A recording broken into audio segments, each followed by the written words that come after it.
ओम साई राम, जय साई राम। साई शरणम चैनल में आप सभी का हार्दिक स्वागत अभिनंदन है मित्रों।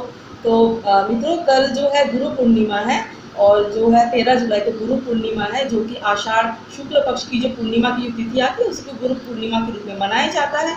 तो आज मैंने सोचा कि क्यों ना आपसे जो गुरु पूर्णिमा के विषय में कि मैं किस तरह से मैं गुरु पूर्णिमा बाबा साईं बाबा की, अपने आराध्य देव साईं बाबा की, अपने माता पिता, अपने परम गुरु की मैं किस तरह से पूजा करती हूँ वो मैं आपके साथ में शेयर करूँ। तो जो भी आप में से जो भी साईं भक्त जो है, जो अगर इस प्रकार से पूजा करना, आप तो करते ही होंगे ज़रूर, लेकिन बस अगर जो लोग जो नए साईं भक्त जुड़े हैं वो लोग यदि इस विधि से पूजा करना चाहें वो ज़रूर कर सकते हैं। कुछ ज़रूरी बातें हैं जो मैं आपके साथ में शेयर करूँगी। तो चैनल को सब्सक्राइब कर लीजिए। वीडियो को स्टार्ट करने से पहले मेरी आपसे रिक्वेस्ट है, वीडियो को लाइक कर दीजिए, चैनल को सब्सक्राइब, अगर आपको अच्छा लगता है चैनल को सब्सक्राइब जरूर कीजिएगा और ज़्यादा से ज़्यादा शेयर भी कीजिएगा। ठीक है ना, तो चलिए वीडियो को स्टार्ट करते हैं। तो इस बार जो पूर्णिमा है वो 13 जुलाई को पड़ रही है। तो इसमें मैं करती हूँ, जब से मैं बाबा की मैं भक्त बनी हूँ, तो हम क्या करते हैं कि सबसे पहले देखिए गुरु पूर्णिमा में किसकी पूजा की जाती है? अपने गुरु की। और यदि आपने गुरु धारण कर रखा है तब तो ठीक है, आप निश्चित रूप से आप उनकी पूजा कीजिए। उनको अगर वो इस शरीर में है अगर अभी, तो आप बहुत ही आप किस्मत वाले, आप निश्चित रूप से उनकी पूजा आराधना कीजिए, उनकी चरण वंदना कीजिए। लेकिन सबसे पहले यदि आपके सबसे पहले गुरु कौन होते हैं? हमारे माता पिता होते हैं। अगर आप बहुत खुशनसीब हैं, अगर आपके माता पिता अगर हैं, आप उनसे मिलिए, नहीं तो फिर आप फ़ोन पे बात कीजिए। ज़रूर उनके लिए ग्रैटिट्यूड ज़रूर शो करना चाहिए, क्योंकि वो तो हमारे पहले गुरु होते हैं, हमारे माता पिता होते हैं। ठीक है। और अब रही बात है कि साईं बाबा भी तो गुरु रूप में ही है ना, क्योंकि बाबा को गुरु रूप में पूजा किया जाता है। और यदि जिनके गुरु है वो निश्चित रूप से जिस विधान से आप पूजा करते हैं आप ज़रूर कीजिए। तो इसमें क्या होता है कि जो अगर आप माता पिता मानते, साईं माँ मानते, तभी भी तो गुरु ही तो हुए ना वो। तो हमें तो विशेष बाबा जो साईं डिवोटी उनके लिए विशेष उत्सव का दिन होता है, बहुत बड़ा दिन है गुरु पूर्णिमा, बहुत बड़ा उत्सव है। इस दिन तो महर्षि व्यास जी ने जो है उनका जन्म दिवस है, जो कि महाभारत पुराण के रचयिता हैं। तो ठीक है, इसमें क्या करना है कि सुबह सुबह उठ के थोड़ा सा आप काम जल्दी निपटा के आप अपना नहा धो के खुद फ्रेश होने के बाद में आप सबसे पहले जो है देहरी पे, घर की जो चौखट है ना, वहाँ पे दिया अगर जलाए। देखिए जितना आपसे संभव हो अपना आप वो कीजिएगा, जितना ज़्यादा से ज़्यादा संभव हो सके वो कीजिएगा। ठीक है, जो और जितना नहीं कर पाते तो कोई बात नहीं, बिल्कुल कोई बात नहीं है। तो इसमें आप दिया जलाने का बहुत महत्व, क्योंकि साईं बाबा को दिया जलाना बहुत ही पसंद था, बहुत ही प्रिय था और है भी। तो घर की देहरी पे दो साइडों पे ही, दोनों जहाँ पे हम एंट्री करते हैं ना, वहाँ पे दो साइडों पे आप दिया ज़रूर लगाइए। हो सके छोटी सी रंगोली या तो फिर अष्टदल कमल, जितना हो सके तोरण अगर लगा सके बहुत अच्छा, जितना आपकी क्षमता है।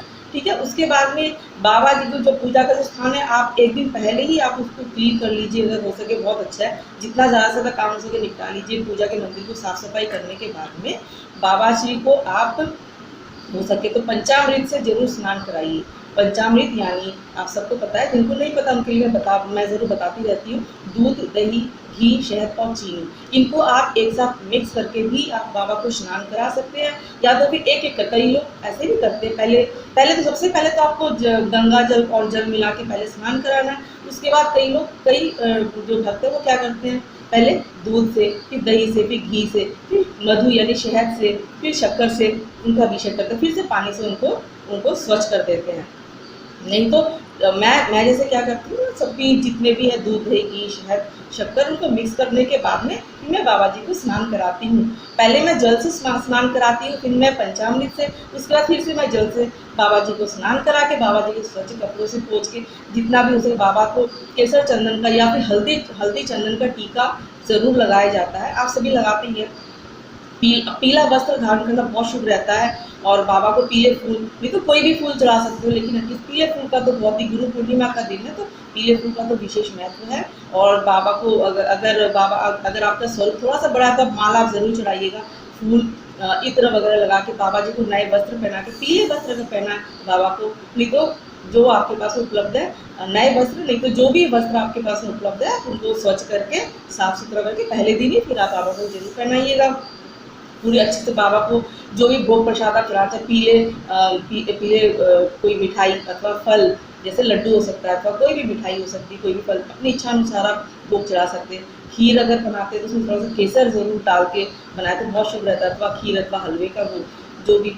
उसके बाद में जो मैं करती हूँ बाबा के लिए एक अखंड जोत अगर आप जला सके, अगर आप घर पे हैं, लेकिन जो घर पे जो नहीं रह पाते हैं, जो ध्यान नहीं दे पाते हैं, तो आप कोई बात नहीं, आप सुबह शाम ही जला दीजिए, कोई बात नहीं। लेकिन अगर अखंड अखंड दिया अगर जलाते हैं तो बहुत ही शुभ रहता है। और स्पेशली मैं इस बार मैं जलाने वाली हूँ, क्योंकि इससे पिछले गुरु पूर्णिमा को तो मुझे भी ज्ञात नहीं था ना, तो करीब करीब 5 महीने से जल मिश्रित तेल का दिया मैं जलाती आ रही हूँ, जो कि मैंने आपके साथ में वीडियो शेयर किया। जल मिश्रित तेल का दिया जो बाबा जी के श्रीमुख से निकला हुआ वचन है कि बाबा को बहुत प्रसन्नता होती है, बहुत बड़ी साइड डिवोटी है। इनको बाबा ने स्वयं अपने दर्शन दे के बताया था जल मिश्रित तेल के दिए के बारे में, और उस दिए को किस तरह से जलाया जाता है। बहुत सारा साइड डिवोटी जो कि जला रहे हैं, उनको लाभ मिल रहा है, इतना अद्भुत उनको अनुभव हो रहा है, बहुत अच्छा लग रहा है। मुझे भी सुन के, मुझे जान के बहुत अच्छा लगता है। और जिनको नहीं पता है वो मैंने वीडियो डाल रखी है, मैं अगर हो सके तो डिस्क्रिप्शन बॉक्स में डाल दूंगी, इसका मैं लिंक में शेयर कर दूंगी,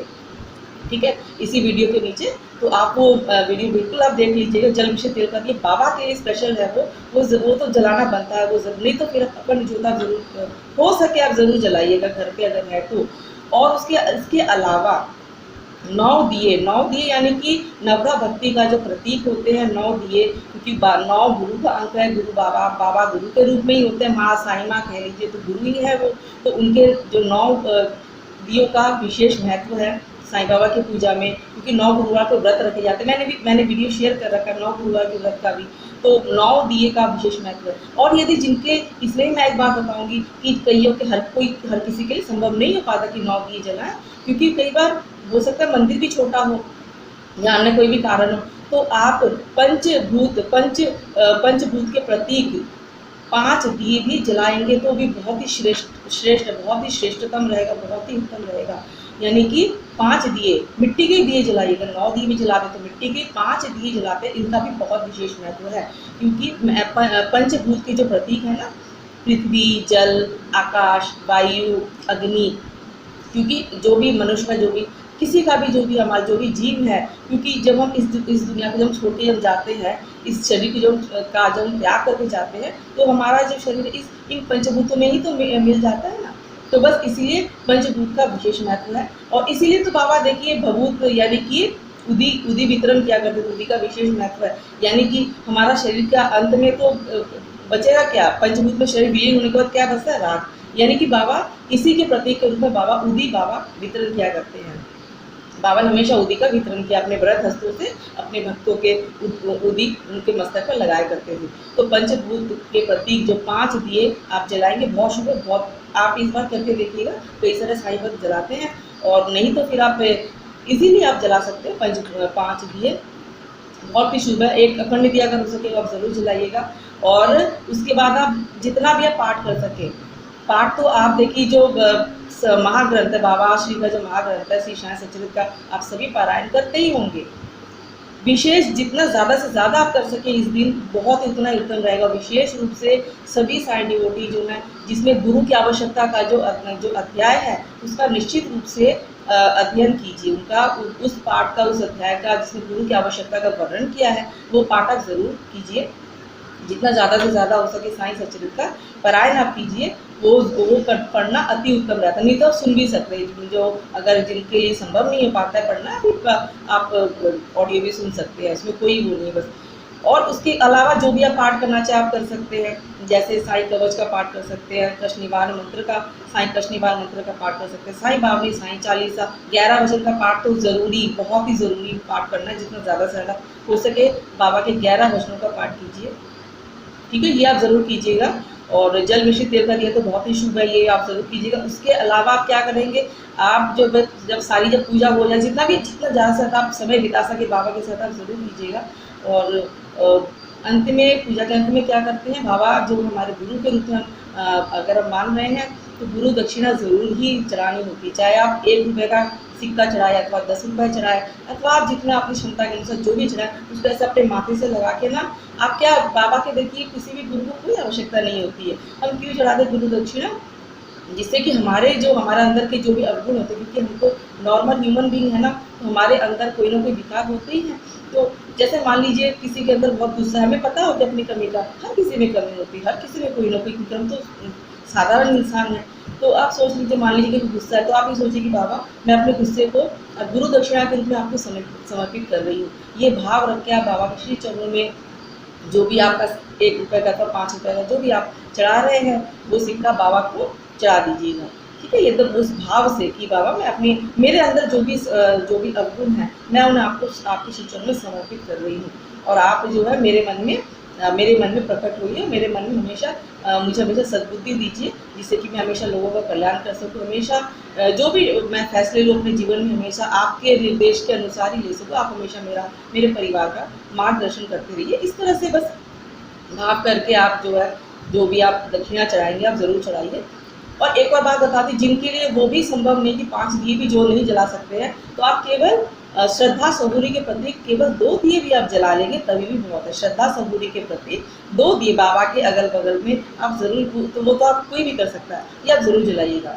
ठीक है, और जो भी विधि विधान है, चाहे मैं कहूँ चाहे आप किसी अन्य का अगर आप वीडियो देखते हैं किस तरह से पूजा की जाती है, तो मैं आपसे एक बात मैं ज़रूर कहना चाहूँगी, आपसे जितना बन पड़े आप उतना कीजिएगा, क्योंकि जो लोग वर्किंग है, देखिए काम भी ज़रूरी है ना, सब कुछ ज़रूरी है, जितना ज़्यादा से ज़्यादा आपसे बन पड़ता है वो तो देखिए खैर चाहते तो आप सभी हो, सभी हर कोई चाहता है कि हम ज़्यादा से ज़्यादा समय अपने आराध्य के पास, अपने बाबा के पास, साईं बाबा के साथ समय के साथ हम बैठे, उनके साथ समय बिताए। लेकिन हम सभी फैमिली पर्सन हैं, और कई लोग तो जो है वर्किंग है, कई सारी महिलाएं जो साईं भक्त महिलाएं, डिवोटी कई बहन है हमारी जो कि वर्किंग है। तो अब ये मन में बिल्कुल मत सोचिएगा कि अरे मैं नहीं कर पाई, मैं इतना कुछ नहीं कर पा रही हूँ, ये बिल्कुल भी मत सोचिएगा, क्योंकि बाबा को पता है आपके भाव सच्चे होने चाहिए। और अगर हो सके तो आप मंदिर ज़रूर जाइएगा, साईं मंदिर आप ज़रूर जाइएगा, जितना भी हो सके। आप अगर आप साईं मंदिर जाते हैं ना, तो एक पैकेट, पूरा पैकेट अगरबत्ती का आप दान कर दीजिएगा, बहुत ही शुभ होता है। और दिया ज़रूर जलाइएगा, बस सिंपल तरीके से, इस तरह से होगी जितना ज़्यादा से ज़्यादा पाठ कर सके। और जिनको भी इस दिन जो भी फाइनेंशियल जो क्राइसिस से जो लोग जूझ रहे हैं, जिनको दिक्कत हो रही है, पैसों संबंधी, धन संबंधी जो भी परेशानी हो रही है, तो साईं श्री साईं लक्ष्मी प्राप्ति मंत्र जाप आप ज़रूर कीजिएगा। अपनी अपनी परेशानी के अकॉर्डिंग आप ये सब ज़रूर जाप कीजिएगा, जो कि मैंने चैनल पे दिया हुआ है। और जिनको भी कोई ऐसी कोई बड़ी इच्छा है, वो साईं बजरंग बाण का पाठ तो हर किसी को, मैं कहती हूँ सभी को करना चाहिए, बहुत ही चमत्कारी। मैंने अपना एक्सपीरियंस भी शेयर किया है, तो मैं तो ज़रूर रेगुलरली मैं किया करती हूँ। और इस बार मैं बहुत ही ज़्यादा मैं एक्साइटेड उत्सुक हूँ कि मैं जल मिश्रित तेल का दिया मैं जलाऊंगी, क्योंकि पिछले गुरु पूर्णिमा को तो मुझे इसके बारे में इतना कोई ज्ञान ही नहीं था। तो अब जब हुआ है, अब जब जला रहे थर्सडे को, तभी उसमें मुझे इतना वो लग रहा है, इतनी सारी मुझे बहुत ही अच्छी अनुभूतियाँ हो रही है, जीवन बदल चुका है। तो आगे भी मैं अपना एक्सपीरियंस आप सभी के साथ में शेयर करती रहूँगी। तो आप सभी जो है बिल्कुल जितना बन पड़े उतना कीजिएगा, मन में बस साईं साईं का जाप कीजिएगा, ठीक है। और अपने माता पिता अगर हैं तो उनसे आप ज़रूर आप हो सके मिलिएगा, ज़रूर उनसे बात ज़रूर कीजिएगा, उनके लिए कुछ ना कुछ करने की ज़रूर कोशिश कीजिएगा। सबसे पहले गुरु हमारे माता पिता ही, गुरु ब्रह्मा गुरु विष्णु गुरु देवो महेश्वर गुरु साक्षात परब्रह्म तस्मै श्री गुरुवे नमः।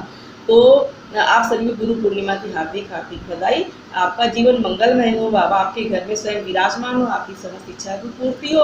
तो मिलते हैं अपने अगले वीडियो में, तब तक के लिए ओम साई राम, जय साई राम।